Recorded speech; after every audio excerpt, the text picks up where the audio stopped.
The fact that you clicked on this video sets you apart from the majority. By watching it, you prove yourself to be the exception.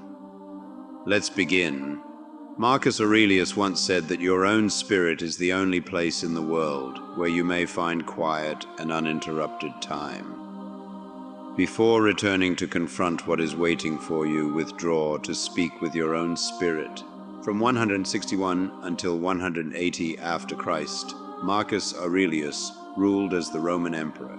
He is regarded as the final of the 5 upright emperors. In his Meditations, a collection of autobiographical essays he produced during his lifetime, he continually argued in favor of seeking calm in life. While he frequently emphasized the need of rising early and making the most of the day in his Meditations, he also emphasized the value of setting aside time to go inward and find peace. His records have given us a good sense of what his nightly routine would have been. In this video, we'll look at 7 distinct activities Marcus Aurelius would have done in the late afternoon or evening, and discuss how we may emulate or modify this schedule for the current world. I simply ask that you avoid from skipping this video in any way. You can start right now by not skipping any chapter. First, turn off all external stimulation. It is known that Marcus Aurelius utilized his nights to disengage, saying, "It is in your power to withdraw into yourself whenever you desire." While he is best renowned for his teachings encouraging us to live each day as if it were our last, he also believed in making time for solitude and renewal in his own mind. He took this action in an effort to relieve tension or other unpleasant emotions, removing oneself from outside stimuli and looking for worth within oneself. Changes outside of the body or information that is communicated to us through our senses are examples of external stimuli. In the modern world, we are continually exposed to outside stimuli, particularly when engaging with people and technology. We overcommit ourselves in an effort to satisfy the flimsy expectations of our contemporary society, and as a result, our days are now crammed with obligations, commitments, meetings, emails, and deadlines. Even though we try to strike a balance between job and personal life, we inevitably lose our independence and peace of mind. As a result, we inevitably come home feeling worn out, overburdened, and anxious. Catching up on social media, watching TV, or attempting to answer those last-minute emails are typically part of our evening routine. We must lessen the stimulus and organize our thoughts. The time you set aside for yourself should therefore be during your evening routine. This probably entails giving up a lot of the nighttime activities to which you've grown accustomed and substituting new ones that will actually let you to unwind and concentrate on yourself. This entails turning off all technology at least 30 minutes before bed and finding peace. This can be as easy as a body scan, a 5-minute guided meditation, or a breathing exercise. The practice of mindfulness meditation can help you tune into your body and calm an overactive mind. Incorporating this kind of meditation into your bedtime routine can have a hugely positive impact. It can be a retreat within ourselves. The benefits of meditation on mood, anxiety, and sleep have all been well documented. A break from the bustling world and a retreat to your tranquil self should be part of your evening ritual.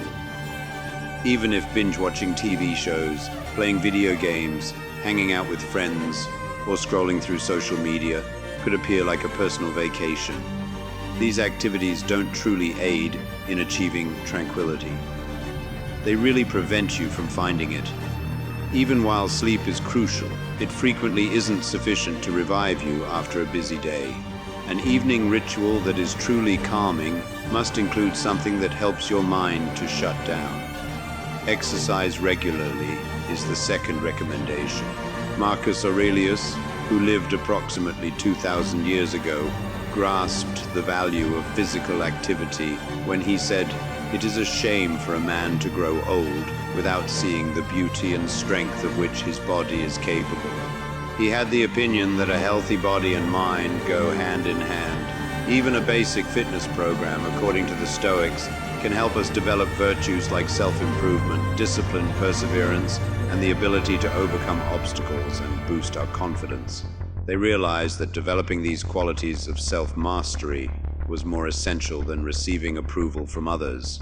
Contrary to what the media might have us believe, the Stoics understood that pursuing a flawless body only to flaunt it rarely results in genuine satisfaction. Exercise holds incredible benefits for both physical and mental health, so we shouldn't completely disregard it as part of our routine.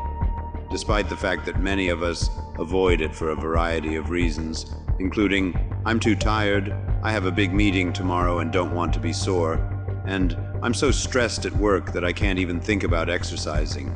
Exercise holds incredible benefits for both physical and mental health. Playing sports or going to the gym are both healthy forms of exercise because they both release endorphins, a flood of feel-good brain chemicals that lower stress and lift mood. If you work out in the evening, you might even fall asleep more quickly, waking up the next morning feeling rested and ready to take on the world. You can also think about going for a quick evening stroll to clear your head. Additionally, pay attention to the surroundings and the air while you walk. Allowing your mind to go from daydreaming to contemplating the night sky while you walk, softly moving your body and taking in the beauty of nature around you will help you decompress from a busy day and get ready for a restful night's sleep. Third, take stock of your day. Marcus Aurelius wrote, "Nothing has such power to broaden the mind as the ability to investigate systematically and truly all that comes under thy observation in life." The Stoics held that the morning and the evening were the two greatest times for thought. Writing down your thoughts in the morning diary as you prepare for the day ahead and reflect on the day just gone. In order to acquire personal clarity, Marcus Aurelius authored his Meditations, with the purpose of reflecting on his own everyday activities and ideas. He maintained a close eye on his decisions and behaviors every day. The Stoics emphasized the need of setting aside time at the end of each day to reflect on what transpired in order to become more aware overall. They also emphasized the significance of being conscious of one's own actions. By bringing self-awareness to one's acts and determining if they are in line with one's higher self, the Stoics described this form of attentiveness. This kind of daily contemplation was compared by the Stoics to making a legal argument. Through methodical analysis of your daily actions and decisions, you can reflect on and evaluate your day. This isn't meant to be a judgment practice, but rather a caring assessment that will help you in the future to make wiser judgments. By setting aside time before going to bed to reflect on the day that has just gone, you can incorporate this type of daily review into your evening routine. From the minute you woke up to the present, go over each moment of the day. Think on the numerous decisions and acts you took. What accomplished success today? What feelings did you feel? Which moments in your day made you uncomfortable? What can you take away from today's events? What would you like to have achieved today but didn't? Daily introspection is crucial for development in Stoic philosophy. They assist us in planning for the following day by noting what we would have liked to achieve today. They are also essential for determining whether our day-to-day behavior is consistent with the person we aspire to be. For instance, if you reflect on your day, you might remember a negative encounter you had as a result of a miscommunication while purchasing your morning coffee. You'll be able to identify the specific ways that this contact made you feel uneasy and irritated. You'll draw attention to how long you spent thinking about the encounter and how it altered your morning mood. You can think back and consider how you might have handled the scenario better, or how that particular interaction ultimately didn't matter much in the grand scheme of your day. The next time you encounter a similar circumstance, you will approach it with increased mindfulness as a result of becoming aware of this occurrence. One of the most important steps for living a Stoic life is to set aside time each night to evaluate your accomplishments. I want to thank each and every one of you for listening before we move on to item number 4. The finest thing a person can do is seek knowledge and reject ignorance. And you have already done that. Please verify that you are subscribed to the channel, and if you can, like the video. Consider your inner wisdom as number 4. A sage is someone who is regarded as skilled in a certain subject and is renowned for their wisdom, judgment, and expertise. According to Marcus Aurelius, mastery of reading and writing requires a master, even more so life. This wise man is a role model for many. The Stoics set aside time to consider their sages and consider whether their own deeds match those of the sage. The contemplation of the sage should essentially be a nightly moment where you reflect on your day or on the person you are and ask yourself, what would your role model do? Your role model could be someone you know or just a concept of an ideal person. Marcus Aurelius considered Zeno, the founder of Stoic philosophy, to be his sage and frequently asked himself, what would Zeno do? It's critical to define this individual precisely so that you may consider whether your behavior is consistent with that of your role model.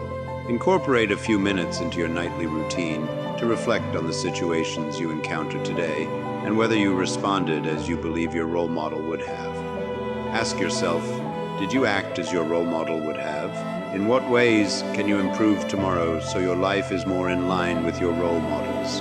What characteristics of your role model did you identify in yourself today? Take a higher view of things as number 5. Marcus Aurelius says, consider the matter in its entirety, of which you possess the smallest part, and time in its entirety, of which a brief and momentary period has been assigned to you, and the works of destiny, and how small is your portion in them, and the matter in which you possess the works of destiny, and how small is your portion in them. A view from above entails adopting a broad perspective on life and observing oneself and one's day, as though doing it from the perspective of a third party in order to remove one's own feelings and fears. It is well known that Aurelius used his evening reflections to expand his own viewpoint by considering his life from the perspective of the cosmos. There are a lot of diversions in the modern world. We are inundated with commercials, news, viewpoints, and distractions. Every time we leave the house, we spend our free time on our phones, listening to the radio, watching TV, or using the computer when we're not at work or with our families. Mental tiredness results from all of this. It's challenging to find time to breathe and ponder. Apps, games, films, and TV shows all captivate our attention. And because we frequently focus on other things, it might be challenging for us to manage our issues, worries, concerns, and obligations. The Stoic exercise of adopting a higher perspective can be utilized to help with this, since it raises our awareness to a level above ourselves, which helps to lessen the weight of our issues.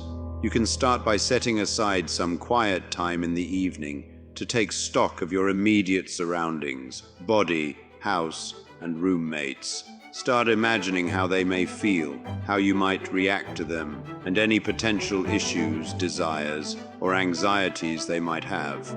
Then broaden your perspective to include your own city and how every person living there has a distinct life that you are unaware of. Like you, they have hopes, dreams, and concerns. Continue enlarging your vision to take in your own nation before going even farther and taking in the entire world, considering all of the people that inhabit it and our diverse lives in regard to nations, socioeconomic classes, ethnicities, and cultural groups. Consider the difficulties some of the less fortunate people experience. Continue growing until you reach the solar system, the universe, and all of existence. When we look down at ourselves, we see that we are a part of a much broader whole and a participant in everything that is all around us, rather than being distinct individuals who are not related to the things around us. It is easier to perceive ourselves and our problems objectively when we look at ourselves from the outside. We have a higher chance of comprehending the causes and solutions to our problems and worries when we put ourselves in a position to be objective about them. it becomes simpler to put things into perspective. Try this exercise if you're feeling depressed as a result of being insulted. When we put things in perspective, it becomes much simpler to get over the emotional challenges we face. Arguments and small disputes appear insignificant in comparison when we contrast our issues with those of others or with the expanse of space. Many of our issues become trivial. Spend time with your family is number 6. Marcus Aurelius once said, "Those who live longer and those who will die soonest lose the same thing. For the present is all that they can give up, since that is all you have. And what you do not have, you cannot lose." For Marcus Aurelius, it was important to spend time with his family at the end of the day. He was obviously incredibly devoted to his wife and kids. Despite being prominent, well-known, and incredibly busy, he didn't ignore them. He loved them and would snuggle them into bed at night and kiss them, urging himself inside, "Don't rush this. It might be the last time you do it. It's not guaranteed that both of you will make it through the night." That object in front of him, which was actually the most crucial thing in his life, was something he treasured. He bid them good night and then left. For as long as he was fortunate enough to survive, he did this repeatedly. The practice of death meditation was utilized by the Stoics to serve as a constant reminder of the transience of existence. One of the most frequent regrets of a dying person, according to a well-known Australian nurse who dedicated her career to caring for terminally ill patients, is not having spent enough time with family. The rigors of modern living cause many of her patients to regret losing out on their children's childhood and their partner's company. During the week, families spend just over a half hour together in quality time. And many parents claim that even when families do get together, the time is spent in silence in front of the TV because they are too exhausted to converse, reading, or playing computer games. We will start making changes to spend more time with family and frequently tell our children or our family that we love them if, like the Stoics, we regularly reflect on our own mortality and remind ourselves that there will come a day when we or our children won't wake up to appreciate the beauty of life. Family time is a crucial component in creating close ties, affection, connections, and relationships amongst members of the same family. The benefits of spending time with family include helping to overcome obstacles, fostering a sense of stability, instilling family values, and boosting children's self-confidence. 7th, get ready for the mornings. Marcus Aurelius firmly encouraged the significance of waking up early every morning, saying, "In your actions, do not procrastinate." He did this to create a morning routine that made the most of each day. Therefore, sleep should not be a time to indulge in lethargy, but rather a restorative experience. For Aurelius, having a morning ritual was essential. However, part of this morning routine actually began the night before as he got ready for the next day. The Stoics used to plan their days by leaving aside time in the morning to do so. They achieved this by thinking about what they intended to do that day, making plans for various outcomes, and doing self-reflection. Many Stoics engaged in these kinds of reflections, both in the morning and in the evening. In order to make getting up simpler, you might start by preparing the night before. This can entail choosing your outfit for the following day, packing your suitcase for work, or having a set morning routine to stick to. Consider it as a list of things to do, but without having to use your head to determine what to do, as it was already decided the previous night. Keep in mind that your daily decisions lose effectiveness as you make more of them. Save your mental energy for minor decisions like what to wear when you wake up. In addition to being good for your health, this will also make waking up more enjoyable. Making plans for the following day during your evening routine may help you with your morning routine, and may also help you feel less anxious about the duties that await you when you wake up. If you liked this video, then don't forget to subscribe if you want to see more videos that use knowledge from ancient philosophy to help you achieve success and happiness. This video is just the beginning of many more life-changing videos to come.